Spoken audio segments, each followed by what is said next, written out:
Well, right when I do my second update video talking about what I'm going to be doing for my Vlaire account and my YouTube account to differentiate the two, Vlaire goes nuts and new videos can't be uploaded right now. Just, oh man. But after that announcement, it got me to thinking on what I should do next. And I have decided that I am going to stick to what I said before. The Vlaire videos will still go to where they're going to go. I haven't recorded anything yet.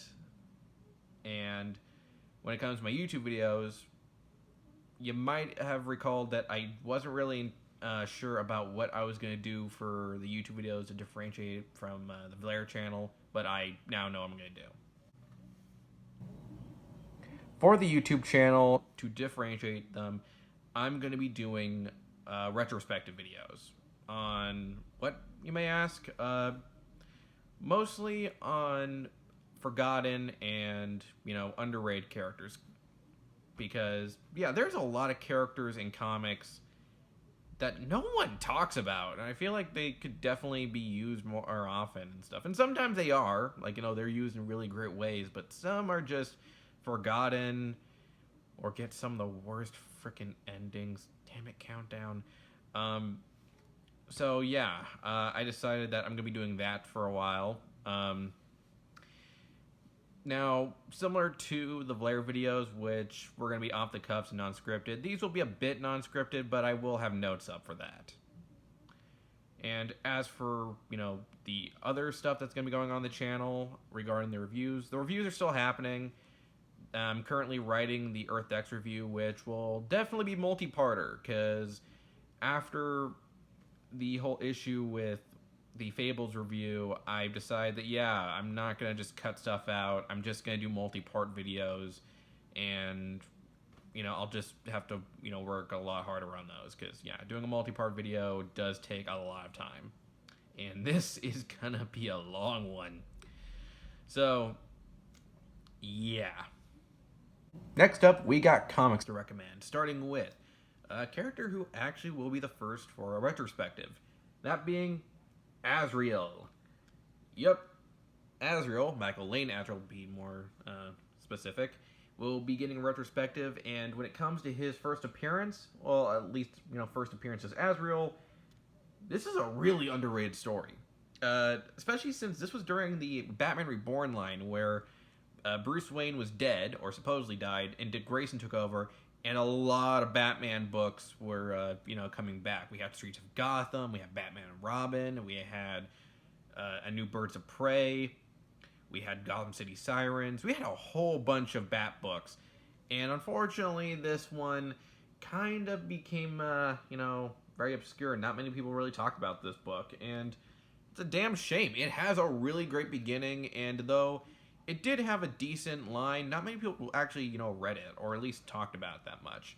Though the conclusion to his series was very interesting. Now, just a brief summary of what this story is about. As I said before, this is Michael Lane's introduction as Azrael. We actually met Michael several times before in stuff like Batman R.I.P., and he is mentioned within several other points in the Grant Morrison run of Batman.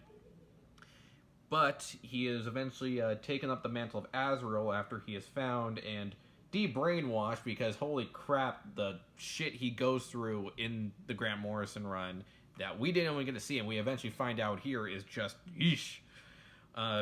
He has a really cool Azrael design, as you can see here, going more with the Crusader look than Jean Paul did.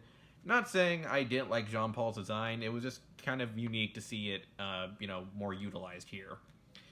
And we go deeper into the lore of the Order of Saint Dumas, which, ask anyone that knows me, I love some good lore and mythology. And here we find out there's actually more to the Order of Saint Dumas, that there was actually a sister group called the Order of Purity, and pretty much the Order of Saint Dumas, except a little bit nicer, or at least looks a little bit nicer. But yeah, either way, I do recommend checking this book out, along with the backup story, which actually has a team up with Dick Grayson, Batman, and Damian Wayne Robin. So, yeah. For Marvel, we have Identity War. Now, Identity War is a 3-part story that was actually spread out through 3 titles. As you can see here, it is Spider-Man, Hulk, and Deadpool, which was something that Marvel used to do a lot. I think the last one they did was a Superior Spider-Man, X-Men, and I believe Fantastic Four story. I could be wrong. But the plot for this one is that, Hulk, Spider-Man, Deadpool have been transported to a new universe, and at first this universe seems pretty chill. Spider-Man meets his counterpart, who is essentially the symbol of peace, if you know My Hero Academia. We got the Hulk, who actually can't turn into the Hulk, and Bruce is pretty happy with that. And Deadpool ends up meeting someone who he thinks he can really become friends with. It's a fun story, and what happened when they're in this universe, starts off awesome, and then gets crazy awesome. Like, some really weird shit happens, and if you love crazy multiverse story, this is the book for you. Next up, Fight Club. Yeah, that's it. I'm not going to say anything else. Why? I don't break the rules, that's why. And that's the video. Like, share, subscribe, stay safe, and I'll see you later.